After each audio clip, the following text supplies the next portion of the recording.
நாமக்கல் மாவட்டம் ராசிபுரம் அடுத்த காக்காவேரி பகுதியில் தனியார் பாலிடெக்னிக் கல்லூரி மற்றும் கலை அறிவியல் கல்லூரி செயல்பட்டு வருகிறது. இதில் சுமார் 4000க்கும் மேற்பட்ட மாணவ மாணவிகள் பயின்று வருகின்றனர்.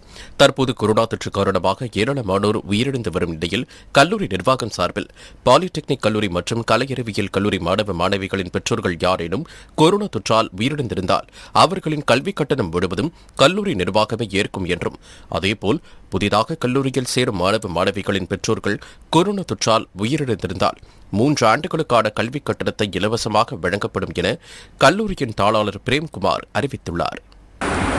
பெரும்பாலும் பொருளாதார அடிப்படையில் நாங்கள் எடுத்து வருகிறோம். முடிந்தவரை அனைத்து மாணவர்களுக்குமே, புதிதாக சேரும் அனைத்து மாணவர்களுக்குமே நாங்கள் கொடுக்கறத எங்களோட நோக்கம்.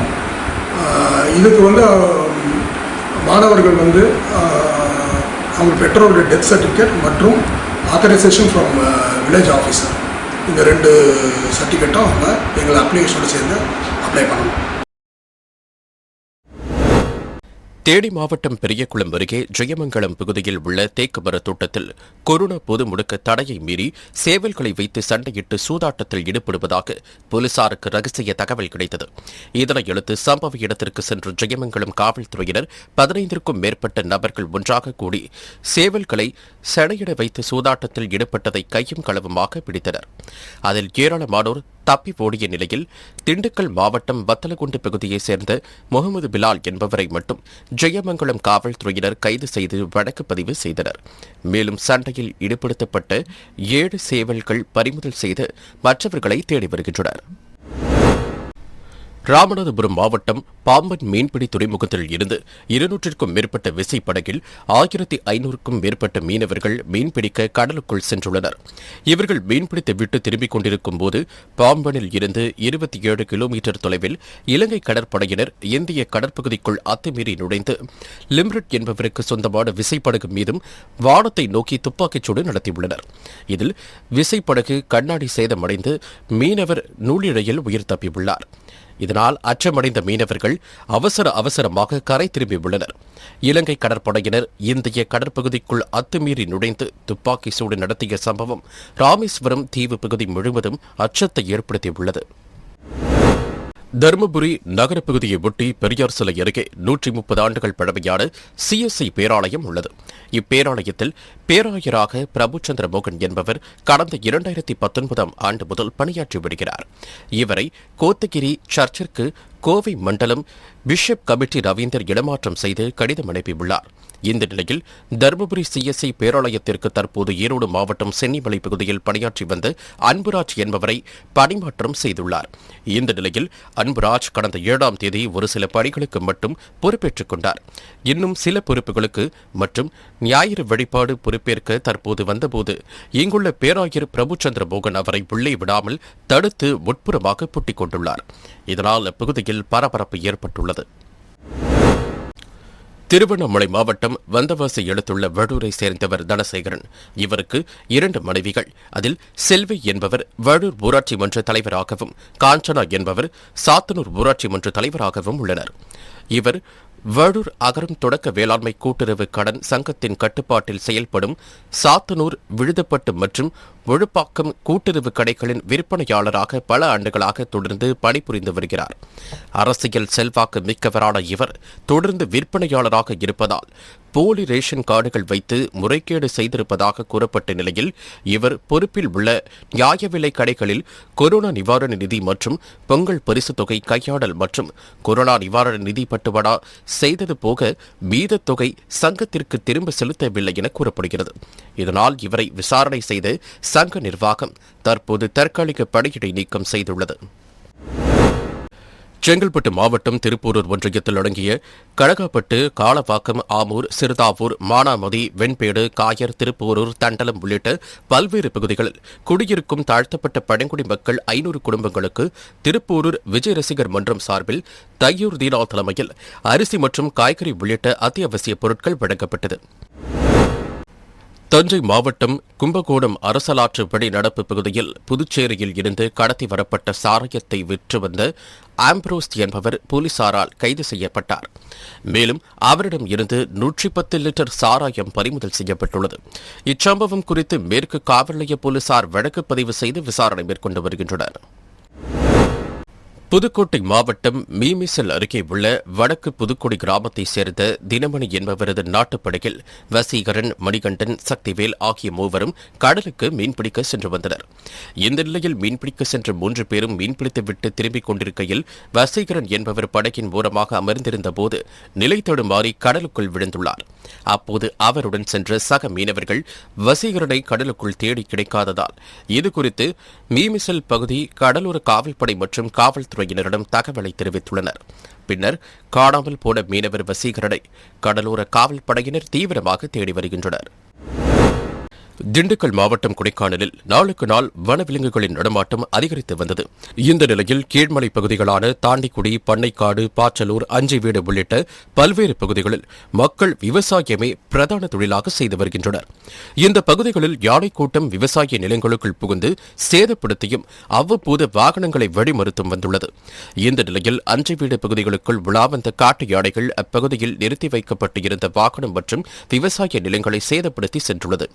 இதுகுறித்து வனத்துறை அதிகாரிகளிடம் தெரிவித்தும் யானையை விரட்ட நடவடிக்கை எடுக்கவில்லை எனவும் உயிர் சேதம் ஏற்படுவதற்கு முன் யானையை வனப்பகுதிக்குள் விரட்ட அப்பகுதி மக்கள் கோரிக்கை விடுத்துள்ளனர். நீலகிரி மாவட்டம் குன்னூர் பகுதிகளில் கரடிகளின் எண்ணிக்கை நாளுக்கு நாள் அதிகரித்து வருகிறது. தற்போது ஊரடங்கு காரணமாக ஆட்கள் நடமாட்டம் இல்லாத காரணத்தால் குடியிருப்பு பகுதிகளிலும் தேயிலை தோட்டங்களிலும் சர்வ சாதாரணமாக உலா வருகிறது. இந்த நிலையில் குன்னூரில் இருந்து கைகாட்டி செல்லும் சாலையில் உயரமான மரத்தில் கரடி ஒன்று ஏறி மீண்டும் திரும்ப இறங்கியது. இதனை அவ்வழியாக சென்ற வாகன ஓட்டிகள் வீடியோவாக பதிவு செய்துள்ளனர். தற்போது இந்த வீடியோ சமூக வலைதளங்களில் வேகமாக பரவி வருகிறது. திருப்பூர் மாவட்டம் உடுமலை அருகே சடைய கவுண்டனூர் கிராமத்தை சார்ந்தவர் சுப்பாத்தால் 75 வயதான இவர் திருமணம் செய்து கொள்ளாததால் தனது அக்காள் மகள்களை எடுத்து வளர்த்து தனது சொத்துக்களை அவர் பேரில் எழுதியும் வைத்துள்ளார். இந்த நிலையில் சில வருடங்களாக அவரை அவரது உறவினர்களும் வளர்ப்பு பெண்களும் அவரை கண்டுகொள்ளாத நிலையில் கொரோனா தொற்றுடன் உடுமலை அரசு மருத்துவமனையில் சிகிச்சை பெற்று வருகிறார். இந்த நிலையில் சொத்துக்களை பெற்றுக்கொண்டு தன்னை அனாதையாக விட்டுவிட்ட உறவினர்களிடம் இருந்து தனது சொத்துக்களை மீட்டுத் தரவும் தனக்கு உதவி செய்து தன்னை காப்பாற்றும்படியும் தமிழக முதலமைச்சருக்கு காணொலி மூலம் வேண்டுகோள் விடுத்துள்ளார். சென்னை சேலையூர் காவல் நிலையத்தில் தலைமை காவலராக பணிபுரிந்து வருபவர் மேகலா. இவர் காவல் நிலையமே தனது கட்டுப்பாட்டில்தான் இருக்கிறது என்று சொல்லிக் கொண்டுள்ளதாக கூறப்படுகிறது. இந்த நிலையில் புகார் கொடுக்க பொதுமக்கள் வந்தால் அப்பாயின்மெண்ட் ஆர்டர் இருந்தால்தான் சந்திக்க முடியும், முன் அனுமதி இல்லை என்றால் காவல் நிலையத்தில் இருந்து வெளியேறுங்கள் என மிரட்டுவதாக கூறப்படுகிறது. எனவே சேலையூர் உதவி ஆணையர் முருகேசன் மற்றும் தலைமை காவலர் மேகலா மீது உரிய நடவடிக்கை எடுக்க அப்பாவி மக்கள் கோரிக்கை வைக்கின்றனர். திண்டுக்கல் மாவட்டம் கொடைக்கானல் அருகே மேல்மலை கிராம மானப்பூம்பாறை கிராமத்தைச் சேர்ந்த 14 வயது சிறுமிக்கு அதே ஊரை சேர்ந்த காமராஜ் என்பவரின் மகன் யுவராஜ் பாலியல் தொந்தரவு அளித்ததாக கூறப்படுகிறது. இதனை சிறுமியின் பாட்டி தட்டி கேட்டுள்ளார். இதனால் ஆத்திரமடைந்த யுவராஜ் சிறுமியின் பாட்டியின் கையை கடித்து தப்பியுள்ளார். உடனே அருகில் இருந்தவர்கள் பலத்த காயம் ஏற்பட்ட அவரை கொடைக்கானல் அரசு மருத்துவமனையில் அனுமதித்தனர். இதுகுறித்து அவர் கொடுத்த புகாரின் அடிப்படையில் சிறுமியிடம் பாலியல் தொந்தரவு கொடுத்த வாலிபரை போக்சோ சட்டத்தின் கீழ் கொடைக்கானல் காவல்துறையினர் கைது செய்தனர்.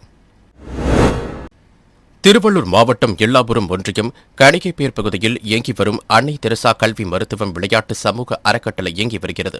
இந்த அறக்கட்டளையின் தலைவரும் விருப்ப ஓய்வு பெற்ற முன்னாள் ஊத்துக்கோட்டை தாசில்தார் இளவரசி என்பவர் மக்களுக்கு சேவை செய்ய வேண்டும் என்ற எண்ணத்தில் தன் பணியை விருப்ப ஓய்வு பெற்று பல்வேறு தரப்பட்ட மக்களுக்கு சேவை செய்து வருகின்றார்.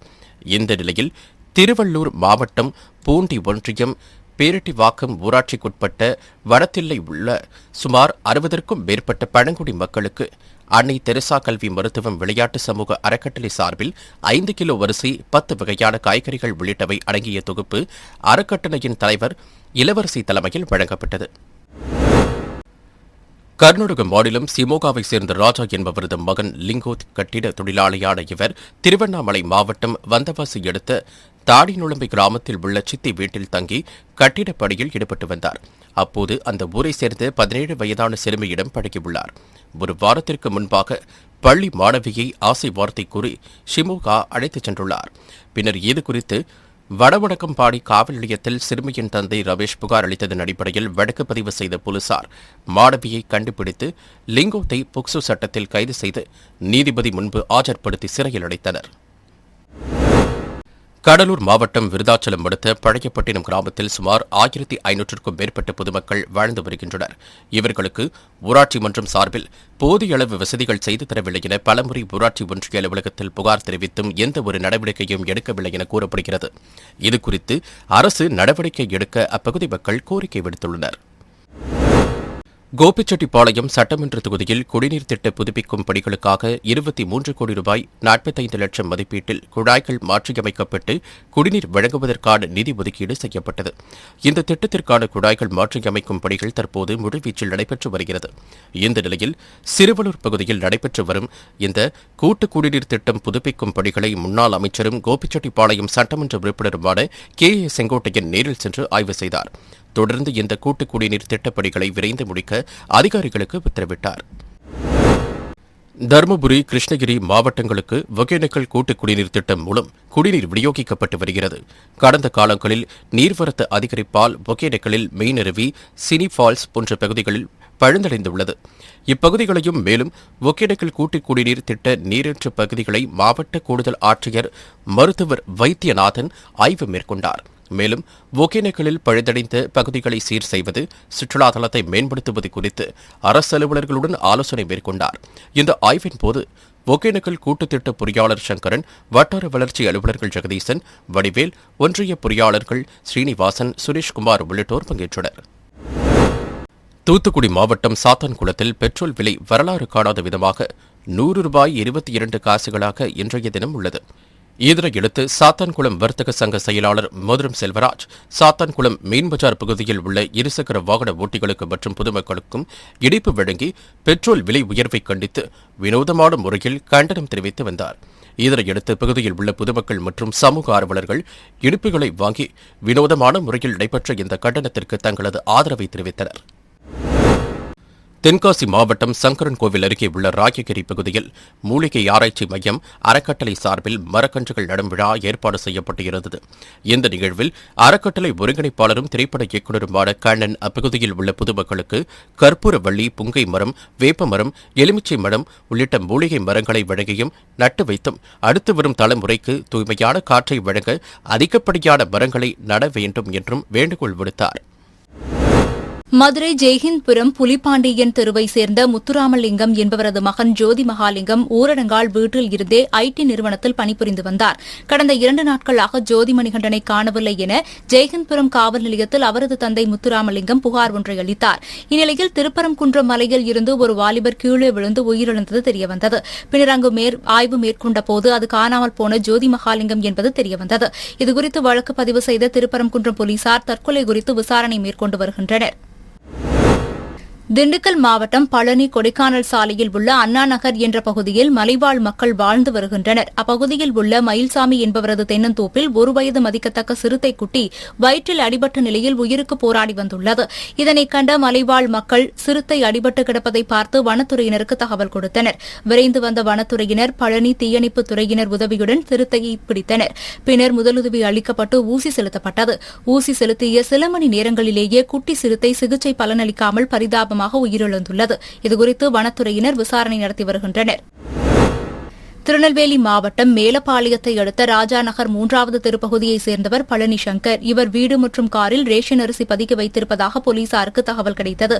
இதனைத் தொடர்ந்து மேலப்பாளையம் போலீசார் சம்பவ இடத்திற்கு சென்று வீட்டில் இருந்த 30 மூட்டை அரிசிகள் மற்றும் காரில் இருந்த அரிசி மூட்டைகளையும் கைப்பற்றி 3 பேரை கைது செய்தனர். விசாரணையும் நடத்தி வருகின்றனர். செங்கல்பட்டு மாவட்டம் பழவேலி கிராமத்தில் களத்துமேட்டு தெருவில் வசித்து வருபவர் கோபிநாத் என்பவரது மகன் விக்னேஷ் கூலி வேலை செய்து வருகிறார். இந்நிலையில் ஆத்தூர் வடபாதி கிராமத்தில் வசித்து வரும் விக்னேஷின் தாய்மாமா மகளான சாந்தியை கடந்த 1 வருடமாக விக்னேஷ் காதலித்து வந்த நிலையில் திருமணம் செய்து கொள்வதாக ஆசை வார்த்தை கூறி கடந்த 3 மாதத்திற்கு முன்பு கடத்திச் சென்றுள்ளார். இந்நிலையில் சாந்தியின் தந்தை செங்கல்பட்டு தாலுகா காவல் நிலையத்தில் மகளை காணவில்லை என்று அளித்த புகாரை தொடர்ந்து செங்கல்பட்டு குற்றப்பிரிவு காவல்துறையினர் தீவிர தேடுதலில் ஈடுபட்டு திண்டிவனம் பகுதியில் தங்கியிருந்த விக்னேஷை கைது செய்தனர். விக்னேஷ் மீது ஏற்கனவே 2 கொலை வழக்குகள் நிலுவையில் இருந்த நிலையில் சிறுமியை ஆசை வார்த்தை கூறி கடத்தி சென்றதால் மகளிர் காவல்துறையினர் அவரை போக்சோ சட்டத்தின் கீழ் கைது செய்தனர்.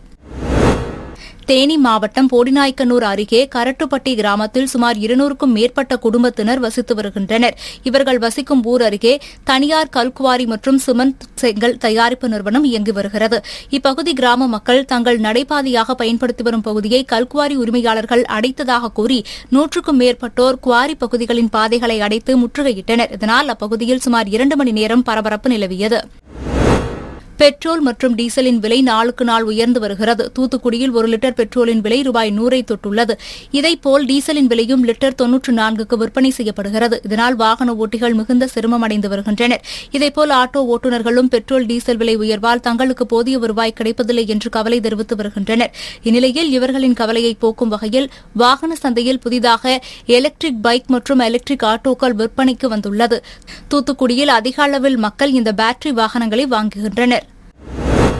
சென்னை மாதாவரத்தை சேர்ந்தவர் பாலமுரளி. இவர் விருகம்பாக்கத்தில் உள்ள ஒரு தனியார் தொலைக்காட்சி நிறுவனத்தில் ஊழியராக பணியாற்றி வருகிறார். இந்நிலையில் இரவு பணி முடித்துவிட்டு வீட்டுக்கு திரும்பிக் கொண்டிருந்தபோது மாதாவரம் ரவுண்டானா அருகே வாகன சோதனையில் இருந்த போலீசார் அவரது காரை மடக்கியுள்ளனர்.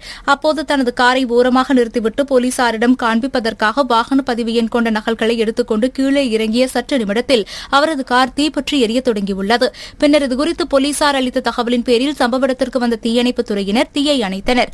மேலும் இந்த விபத்து குறித்து போலீசார் விசாரணை செய்து வருகின்றனர். மயிலாடுதுறையை அடுத்த தலை ஞாயிறு NPKR கூட்டுறவு சர்க்கரை ஆலையை திரும்ப இயக்கக் கோரி கவன ஈர்ப்பு ஆர்ப்பாட்டம் தலை ஞாயிறு சர்க்கரை ஆலை முன்பு நடைபெற்றது. தமிழ்நாடு கரும்பு விவசாயிகள் சங்க மாநில செயலாளர் காசிநாதன் தலைமையில் நடைபெற்ற இந்த ஆர்ப்பாட்டத்தில் ஏராளமானோர் கலந்து கொண்டனர்.